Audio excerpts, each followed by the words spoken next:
Hello नमस्कार दोस्तों, free digital study में आपका स्वागत है। आप पढ़ रहे हैं कक्षा 12वीं एनसीईआरटी गणित, जिसमें आप अध्याय 1 संबंध एवं फलन की प्रश्नावली 1.4 के अंतर्गत उदाहरण 34 पढ़ेंगे। तो सबसे पहले देखिए यहाँ पे क्या कहा गया है, सिद्ध कीजिए कि जो योग वाली संक्रिया है और गुणा वाली संक्रिया है वो क्रम विनिमय द्विआधारी संक्रिया है।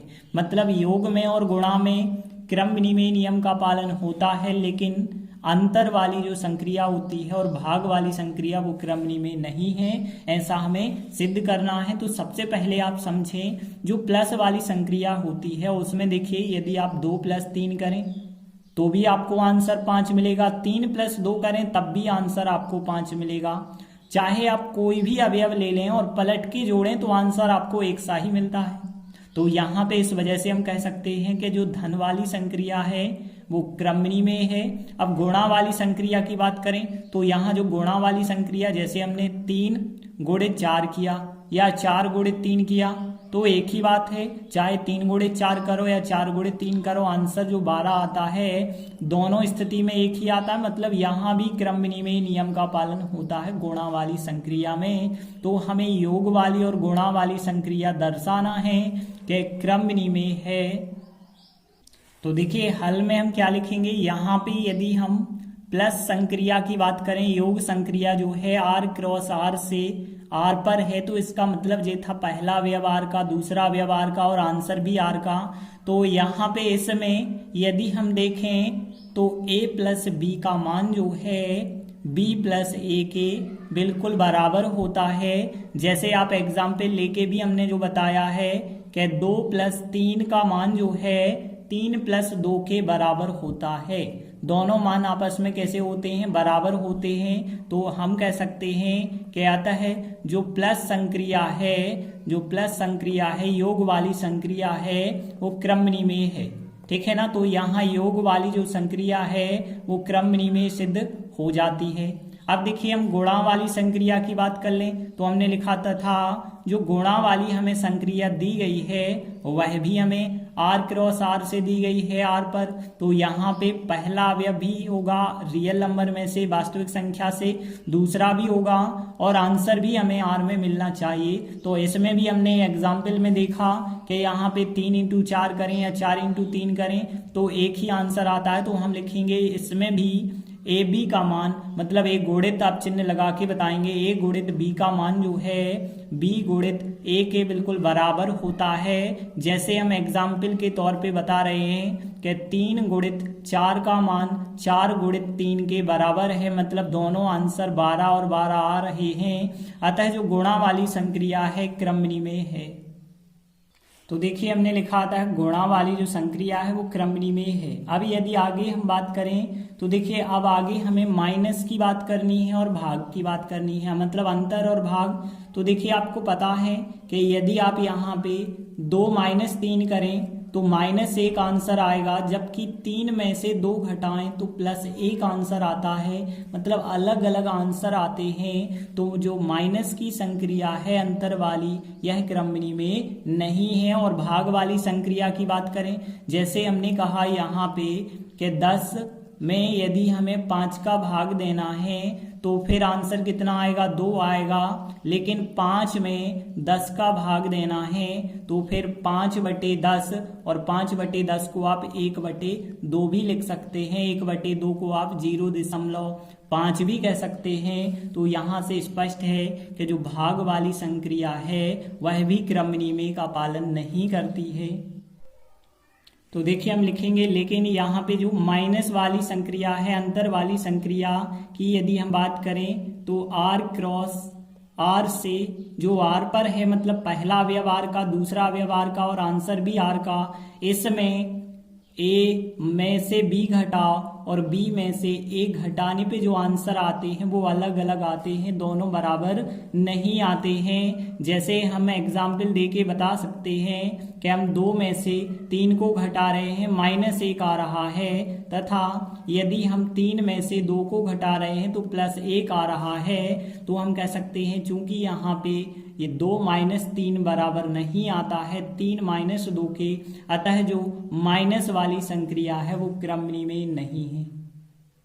इसके बाद देखिए हम भाग वाली संक्रिया की यदि हम बात करें तो तथा अब लिखा हमने भाग वाली जो संक्रिया है, यह संक्रिया भी हमें r क्रॉस r से r पर ही दी गई है, मतलब पहला अवयव r का, दूसरा भी r का होना चाहिए और आंसर भी r का होना चाहिए। तो हमने इसमें भी एग्जाम्पल में देखा कि इसमें यदि हम a भागित b करते हैं तो इसका मान जो है b भागित a के बिल्कुल बराबर नहीं आ रहा है। जैसे हम एग्जाम्पल के तौर पे बता सकते हैं, कोई भी अवयव लेके, जैसे हमने कहा कि 10 भागित 5 कीजिए, तो क्या करेंगे आप 10/5, और 10/5 भाग का मतलब बटे होता है ना, तो 10/5 कितना आंसर आया 2। यदि हम बात करें तथा यहाँ पे यदि 5 भागित 10 लिखते तो इसका मतलब होता 5/10, और यहाँ पे यदि इन्हें सरल करते 5 एकम 5, 5 दूनी 10, तो यहाँ पे देखिए एक बात स्पष्ट है कि दोनों बराबर नहीं आ रहे हैं। तो हम कह सकते हैं चूंकि 10 भागित 5 का मान बराबर नहीं आ रहा है 5 भागित 10 के, इस वजह से हम कह सकते हैं कि जो भाग वाली संक्रिया है क्रमनी में नहीं है। तो हमने लिखा आता है भाग वाली जो संक्रिया है वो क्रमनी में नहीं है। तो इस प्रकार से हमें सिद्ध करना था कि प्लस वाली जो संक्रिया है क्रमनी में है, गुणा वाली भी क्रमनी में है, लेकिन अंतर और भाग वाली जो संक्रिया है वो क्रमनी में नहीं है, और हमारा सवाल यही सिद्ध हो जाता है। अगला उदाहरण 35वां देखिए, सिद्ध कीजिए कि a स्टार b बराबर यदि a + 2b द्वारा परिभाषित एक स्टार संक्रिया है जो कि r क्रॉस r से r पर है, यह क्रमनी में नहीं है, ऐसा हमें सिद्ध करना है। तो देखिए सबसे पहले हम दिया है लिख लेते हैं, और दिया है में यह चीज लिखेंगे a स्टार b का मान a + 2b है, जहां पे स्टार संक्रिया जो है r क्रॉस r से r पर है। तो देखिए हमने जो कुछ दिया गया है वो लिखा, आप देखिए क्रमनी में नहीं है, ऐसा हमें सिद्ध करना है। तो देखिए हम कोई भी आप एग्जाम्पल ले सकते हैं, जैसे हमने यहाँ पे 2 और 3 का एग्जाम्पल लिया, तो यदि हम बात करें 2 स्टार 3 का यदि मान निकालते हैं तो देखिए a का मान जो है कितना रखेंगे 2 रखेंगे, 2 लिखा, b का मान कितना रखेंगे 3 रखेंगे। देखिए 3 दूनी 6 और 2 कितना आंसर आएगा 8। यदि हम 3 स्टार 2 निकालते तो इसका मतलब होता a का मान 3 होता, 2 और b का मान 2 होता। अब देखिए 2 दूनी 4 और 3 कितना आंसर आता 7। तो यहाँ पे एक बात स्पष्ट है कि 2 स्टार 3 का मान 3 स्टार 2 के बराबर नहीं आ रहा है, इस वजह से जो संक्रिया है वो क्रमनी में नहीं है। तो आप यहाँ पे एग्जाम्पल लेके ही बताएंगे कि यहाँ पे यदि हमने देखा 2 स्टार 3 का मान देखा तो 2 स्टार 3 का मान a के स्थान पे 2 रखा, 2 b के स्थान पे 3 रखा, और फिर देखिए यहाँ पे 2 और 3 दूनी 6, 6 और 2 जोड़ा तो 8 आया। तथा यदि हमने यहाँ पे 3 स्टार 2 किया तो यहाँ a का मान हमने 3 रखा और फिर 2 लिखा और b का मान 2 लिखा है, और 3 यहाँ 2 गुणे 2 करेंगे तो 4, 4 और 3 होगा 7। तो अब आप कह सकते हैं कि चूंकि यहाँ 2 स्टार 3 का जो मान है वो बराबर नहीं आ रहा है 3 स्टार 2 के, अतः जो स्टार संक्रिया है क्रमनी में नहीं है। तो हम लिख देते हैं अतः स्टार संक्रिया क्रमनी में नहीं है, और यही हमें सिद्ध करना था। देखते हैं अगला उदाहरण दिया गया 36वां। तो देखिए क्या है क्वेश्चन, सिद्ध कीजिए कि वास्तविक संख्याओं के समुच्चय R में योग तथा गुणा साहचर्य द्विआधारी संक्रिया हैं। मतलब अभी तक हमने क्रमनी में पढ़ा, लेकिन अब आगे बात साहचर्य की। तो साहचर्य होता क्या है, तो देखिए साहचर्य जो होता है 3 संख्याओं a b c के बीच होता है। यदि हम बात करें a b c 3 संख्याएं हों तो a star b star c का जो मान होता है वो बराबर होना चाहिए ए स्टार बी स्टार सी के बराबर होना चाहिए, तभी स्टार संक्रिया साहचर्य होती है। कहने का मतलब है यदि आप योग संक्रिया की बात कर रहे हैं तो स्टार की जगह आपको प्लस चिन्ह लगाना होगा, और यदि गुणा संक्रिया की बात कर रहे हैं तो स्टार की जगह गुणा लगाना होगा, और व्यवकलन की बात कर रहे हैं घटाने की तो आपको यहाँ घटाने का चिन्ह लगाना होगा, और भाग की बात कर रहे हैं तो आपको भाग का चिन्ह लगाना होगा। तो आप याद रखेंगे साहचर्य जो नियम होता है वो तीन राशियों के बीच होता है। पहले आप ए और बी में कोष्टक लगाते हैं, फिर जो है सी बाहर लिखते हैं, लेकिन यहाँ जो बराबर साइड होता है उसमें बी और सी में कोष्टक लगाते हैं, ये बाहर लिखा होता है। तो देखिए हमें यहाँ दर्शाना था कि वास्तविक संख्याओं के समुच्चय में योग तथा गुणा साहचर्य हैं। मतलब यदि हम यहाँ प्लस का चिन्ह लगा देते हैं स्टार की जगह तो ये आपस में बराबर होते हैं, ऐसा हमें दर्शाना है। गुणा भी यदि हम लगा देते हैं तब भी बराबर होते हैं, लेकिन यदि हम घटाने का चिन्ह लगा देते हैं तो वो बराबर नहीं होते हैं, और भाग का चिन्ह लगा देते हैं तब भी बराबर नहीं होते हैं, ऐसा हमें दर्शाना होगा। तो देखिए सबसे पहले हम योग की बात करेंगे कि योग वाली संक्रिया साहचर्य है।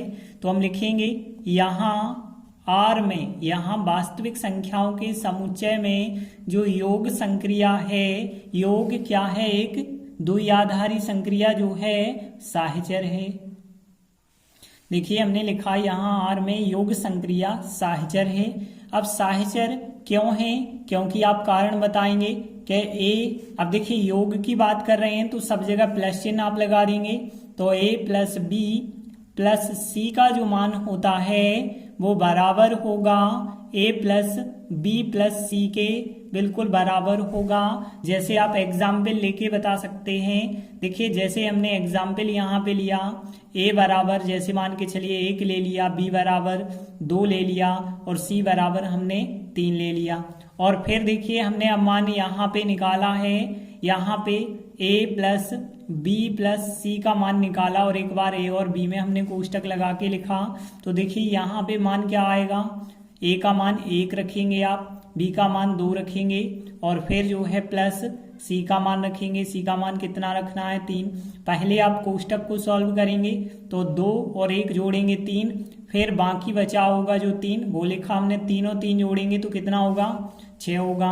अब देखिए तथा यदि हमने इस प्रकार से निकाला होता कि ए आगे लिखते, बी प्लस सी यहाँ पे लिखते कोष्टक में, तो देखिए ए का मान 1 रखते और कोष्टक के अंदर बी प्लस सी मतलब 2 प्लस 3 रखते, तो यहाँ पे 1 आता और 3 2 5 होते, 5 और 1 कितना आता, 6 आ रहा है। मतलब आप कह सकते हैं कि यह आपस में कैसे आ रहे हैं, बराबर आ रहे हैं।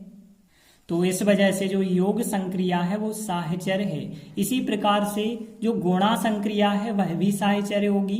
तो हमने लिखा इसी प्रकार जो गुणा वाली संक्रिया होगी आर में, मतलब जो वास्तविक संख्याएं होती हैं उसमें जो गुणा संक्रिया है, गुणा संक्रिया भी जो है साहचर्य होगी। गुणा जो संक्रिया है साहचर्य है। साहचर्य क्यों होगी, क्योंकि अभी जो है हम प्लस चिन्ह लगा रहे थे, प्लस चिन्ह की जगह यदि हम गुणा लगा देते हैं तो ए गुणा बी गुणा सी का जो मान होगा वो बराबर होगा ए गुणा बी गुणा सी के, बिल्कुल बराबर होगा। जैसे आप एग्जाम्पल लेके भी बता सकते हैं। जैसे देखिए हमने कोई भी एग्जाम्पल लिया यहाँ पे, जैसे हमने ए का मान समझ लीजिए इस बार 2 ले लिया, बी का मान 3 ले लिया और सी का मान हमने 4 ले लिया। अब इसका मान हम निकालेंगे और इसका निकालेंगे, बराबर आता है या नहीं आता है। तो देखिए अब हमने जो मान निकाला यहाँ पे ए गुणा बी और फिर गुणा सी का चिन्ह लगा के इसका मान निकालेंगे। तो देखिए ए का मान 2 लिखेंगे आप, फिर गुणा का चिन्ह लगाएंगे, बी का मान कितना लिखेंगे 3, फिर कोष्टक बनाएंगे, फिर गुणित सी का मान कितना रखेंगे 4। अब देखिए पहले हमें कोष्टक सॉल्व करना, 3 गुणित 2 करेंगे 6, फिर 6 गुणित 4 करेंगे तो 6 गुणित 4 कितना होगा 24 होगा। अब देखिए यदि आप जो है इसका मान निकालते तो भी क्या इतना ही आता, ए गुणित, अब देखिए बी और सी में कोष्टक लगाना, बी गुणित सी करना है, ए का मान रखेंगे आप 2 गुणित कोष्टक के अंदर बी और सी का मान रखेंगे तो 3 गुणित 4। पहले आप कोष्टक सॉल्व करेंगे तो 4 3 12 होगा, 2 तो आपको लिखना पड़ेगा गुणित 4 3 12 हो गया और 12 गुणित 2 करेंगे तो आंसर कितना आया है 24 आया है। तो इस वजह से हमने कह दिया था कि जो गुणा संक्रिया है वो साहचर है। अब आगे जो है हम बताएंगे व्यवकलन वाली जो है साहचर्य नहीं है और भाग वाली संक्रिया भी साहचर्य नहीं है। तो यहाँ पे हम लिखेंगे कि परंतु यहाँ पे जो व्यवकलन की संक्रिया है तो देखिए हम क्या लिखेंगे कि आर में व्यवकलन मतलब घटाने की जो संक्रिया है वो साहचर्य नहीं है, क्योंकि हमें सिद्ध भी करना साहचर्य नहीं है तो हमने लिख भी दिया कि साहचर्य नहीं है। क्यों नहीं है कारण अब बताएंगे कि जो हमने गुणा का चिन्ह लगा रहे थे अब माइनस का चिन्ह लगाएंगे तो a माइनस बी माइनस सी का जो मान है वो बराबर नहीं आता होगा a माइनस बी माइनस सी के मान के बराबर नहीं आता होगा। तो इस वजह से जो व्यवकलन संक्रिया होगी वो साहचर्य नहीं होगी। जैसे आप यहाँ पे उदाहरण दे के बताएंगे ए बी सी के मान आप कुछ भी मान सकते हैं, जैसे हमने ए का मान 2 माना, बी का मान हमने 3 ले लिया और सी का मान 4 ले लिया। तो अब हम जो है इसका मान निकालेंगे और इसका मान और बताएंगे कि ये मान बराबर नहीं है। तो अब हम जो है निकालते हैं ए माइनस बी माइनस सी का मान पहले हम निकालेंगे और देखते हैं इसका मान क्या आता है। तो ए का मान 2 रखेंगे माइनस चिन्ह, बी का मान 3 रखेंगे कोष्टक माइनस चिन्ह और सी का मान 4 रखेंगे। पहले आपको कोष्टक सॉल्व करना है तो 2 में से 3 घटाएंगे -1 और फिर बचा -4 और देखिए -1 और -4 टोटल करेंगे -5 हो जाएगा। अब देखिए हम इसका मान निकालते हैं क्या इतना ही आता है या नहीं आता है। तो हमने लिखा यहाँ तथा यहाँ पे अब हम a को बाहर रखेंगे, a माइनस बी माइनस सी करेंगे तो देखिए क्या आता है। a का मान हमने 2 रखा माइनस चिन्ह और फिर कोष्टक लगा के b का मान 3 रखा माइनस चिन्ह, c का मान कितना रखा 4 रखा। अब देखिए पहले हमें कोष्टक सॉल्व करना है तो 2 तो हमने लिखा माइनस चिन्ह लिखा। देखिए 3 में से यदि 4 घटाएंगे तो अंदर बचा होगा -1 और देखिए यदि आप कोष्टक खोलेंगे तो माइनस माइनस प्लस का 1 बनेगा तो 2 और 1 यहाँ पे 3 प्राप्त हुआ है। तो इस वजह से ये बराबर नहीं आ रहे थे। तो हमने यही बात लिखी कि ये आपस में बराबर नहीं आ रहे हैं। तो यहाँ पे आप चाहें तो बता भी सकते हैं कि चूंकि हमने जो है 2 -3 -4 का मान जो है यहाँ पे बराबर नहीं मिला था हमें 2 -3 -4 के, इस वजह से ही हमने कहा था कि जो व्यवकलन संक्रिया है साहचर्य नहीं है। अब देखिए इसी प्रकार से हमें बताना है कि भाग वाली संक्रिया भी साहचर्य नहीं है। तो हम बिल्कुल यही बात लिखेंगे कि यहाँ आर में जो भाग संक्रिया है साहचर्य नहीं है लिखेंगे और यहाँ भाग का चिन्ह बनाएंगे और यहाँ बराबर नहीं है का चिन्ह लगाएंगे। तो देखिए हमने लिखा है इसी प्रकार आर में जो भाग संक्रिया है वह भी साहचर्य नहीं होगी, क्योंकि यहाँ पे जो हमने अब माइनस चिन्ह लगाया था भाग का चिन्ह लगा के बताएंगे यह आपस में बराबर नहीं आते हैं। जैसे यहाँ पे भी हम एग्जाम्पल ले लेते हैं, जैसे यदि हम ए का मान 2 रखें, बी का मान यदि हम 3 रखें और सी का मान यदि हम 4 रखें। देखिए जो मान आप रखते हैं ये सभी मान रियल नंबर के अंतर्गत होने चाहिए, क्योंकि आर की बात कर रहे हैं। अब देखिए हम इसका मान निकालेंगे और इसका मान और बताएंगे कि ये बराबर नहीं आते हैं। तो देखिए अब हमने यहाँ से मान निकालना स्टार्ट किया तो a भाग b और फिर जो है भागित c हमने लिखा। देखिए a का मान हमने रखा 2 भागित 3 और फिर यहाँ पे c का मान कितना है भाग 4। तो देखिए ABC के मान हमने रखे, इसे सॉल्व करेंगे तो देखिए भाग को हम बटे कह सकते हैं तो 2/3 हो जाएगा, 2/3 फिर भाग का चिन्ह फिर होगा 4। अब देखिए यहाँ पे ध्यान देना 2/3 लिखा हमने और फिर भाग का मतलब होता है बटे, तो बटे तो ये लगाया हमने और 4 बटे में रखना है तो 4 हमने बटे में रखा। लेकिन ध्यान रखना कोई चिन्ह नहीं है तो 34 नहीं होने चाहिए, बीच में इंटू का चिन्ह गुणा का चिन्ह आ जाता है। और यदि आप इसे सॉल्व कर दें तो 2/12 आएगा, 2/12 को और काट दें तो 1/6 आता है। अब देखिए हम इसका मान निकालेंगे तो हमने लिखा था यदि हम देखें ए भाग बी फिर भाग का चिन्ह सी। यदि हम इसका मान निकालें तो ए का मान 2 रखा हमने, फिर भाग का चिन्ह, बी का मान 3 रखा, भाग का चिन्ह, फिर 4, तो देखिए 2 लिखा हमने, फिर भाग का चिन्ह। अब देखिए 3 भागित 4, इसे पहले सॉल्व करेंगे क्योंकि कोष्टक लगा है, तो यहाँ पे तो बन जाएगा 3/4। अब देखिए यहाँ पे ध्यान दीजिए 2 लिखा हमने, और देखिए भाग का मतलब होता है बटे, बटे लगाया और 3/4 लिखा है। अब देखिए बटे के बटे जब संख्या लिख जाती है तो वो पलट के ऊपर आती है और गुणा के रूप में आती है, तो 3/4 जब पलट के ऊपर आएगा तो 4/3 बन जाएगा। यहाँ पे आंसर आएगा आपका 8/3। तो देख सकते हैं दोनों बराबर नहीं आ रहे हैं। तो हमने लिखा चूंकि इसका मान जो है 2/3/4 का मान बराबर नहीं आया है 2/3/4 के, तो इस वजह से जो भाग वाली संक्रिया है वो भी साहचर्य नहीं है, और गुणा वाली संक्रिया साहचर्य थी, योग वाली थी, लेकिन व्यवकलन वाली नहीं थी। तो आपका सवाल सिद्ध हो जाता है कि योग और गुणा वाली संक्रिया तो साहचर्य है, लेकिन व्यवकलन मतलब घटाना और भाग वाली जो संक्रिया है वो साहचर्य नहीं है। तो देखिए अगला सवाल दिया गया है, सिद्ध कीजिए कि एक संक्रिया दी गई है स्टार संक्रिया ए स्टार बी बराबर होता है यदि ए प्लस 2b द्वारा प्रदत्त जो स्टार संक्रिया है वो रियल नंबर से रियल नंबर पे है, और हमें बताना है कि यह संक्रिया साहचर्य नहीं है। तो देखिए साहचर्य नहीं है का मतलब है कि ए स्टार बी स्टार सी का मान ए स्टार बी स्टार सी के बिल्कुल बराबर नहीं आता होगा। तो देखिए सीधा हमने बिल्कुल यही बात लिखी जो बात क्वेश्चन में बताई गई कि ए स्टार बी बराबर है ए प्लस 2b द्वारा प्रदत्त जो संक्रिया है वो साहचर्य नहीं है। क्यों नहीं है? क्योंकि आप कारण बता देते हैं, क्योंकि इसमें जो है ए स्टार बी का जो मान है और उसका सी के साथ स्टार करें वो बराबर नहीं आएगा, ए स्टार बी स्टार सी के बराबर नहीं आएगा। क्यों नहीं आएगा? क्योंकि जैसे आप यदि ए और बी सी के मान रखें, जैसे हम यहाँ पे ए बी सी के मान रखते हैं, जैसे ए का मान हमने 2 रखा, बी का मान हमने 3 रखा और सी का मान हमने यहाँ पे 4 रखा, तो फिर देखिए यदि हम यहाँ पे मान निकालें ए स्टार बी स्टार सी का यदि मान निकालते हैं तो चेक करेंगे कि अब मान कितना आता है, फिर इसका मान भी चेक करेंगे तो दोनों मान बिल्कुल बराबर नहीं आते होंगे।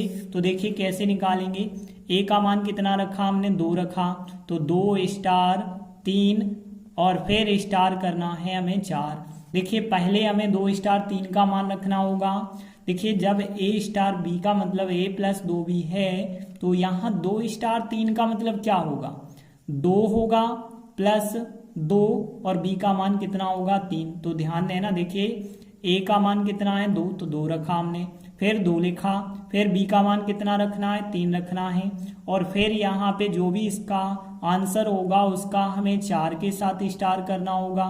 यहाँ पे 3 दूनी 6 और 2 8, और यहाँ पे 8 बन चुका है और स्टार 4। अब 8 स्टार 4 का हमें मान निकालना होगा, तो कैसे निकालेंगे, देखिए ए प्लस 2b करना है, ए का मान होगा 8 प्लस 2, बी का मान कितना होगा 4, तो यहाँ पे देखिए 4 दूनी 8 और 8 और टोटल करेंगे तो कितना आएगा 16। तो यहाँ पे जो मान 16 आया है इसका भी मान देखते हैं क्या आता है। यहाँ पे यदि हम इसका भी मान निकालें तो देखिए ए स्टार बी स्टार सी, अब बी और सी में हम कोष्टक लगा के इसका मान निकालेंगे, तो देखिए 2 स्टार बी और सी का मान रखेंगे तो 3 स्टार 4 रखा हमने मान, देखिए हमने 2 लिखा, फिर स्टार का चिन्ह, 3 स्टार 4 का मान निकालते हैं तो क्या आएगा, देखिए ए स्टार बी का मतलब ए प्लस 2b है और ए का मान 3 है, तो हमने 3 लिखा प्लस फिर 2 लिखेंगे और फिर बी का मान कितना है यहाँ पे 4 है तो 4 रखेंगे, और आगे यदि आप सॉल्व करेंगे तो 2 स्टार लिखा हमने और यहाँ 4 दूनी 8 और 3 और कितने हो गए 11 हो गए। 2 स्टार 11 का मान यदि हम देखें तो जे हो जाएगा ए, जे हो जाएगा बी, तो ए स्टार बी का मतलब ए प्लस 2b है, तो यहाँ ए लिखा हमने प्लस 2 लिखा और फिर बी लिखा। अब देखिए 11 दूनी 22 और 2 और जोड़ेंगे तो कितना आंसर मिला हमें 24 मिला है, तो हम कह सकते हैं दोनों बराबर नहीं आ रहे हैं। तो चूंकि हमने कहा कि 2 स्टार 3*4 का जो मान है वो बराबर नहीं आया है, 2*3*4 के बराबर नहीं आया है, इसलिए स्टार संक्रिया साहचर्य नहीं है। तो हमने लिखा था है स्टार संक्रिया साहचर्य नहीं है और हमें यही सिद्ध करना था। तो इस प्रकार से हमने 4 महत्वपूर्ण उदाहरण किए। आगे के वीडियो में हम आगे के उदाहरण करेंगे। धन्यवाद।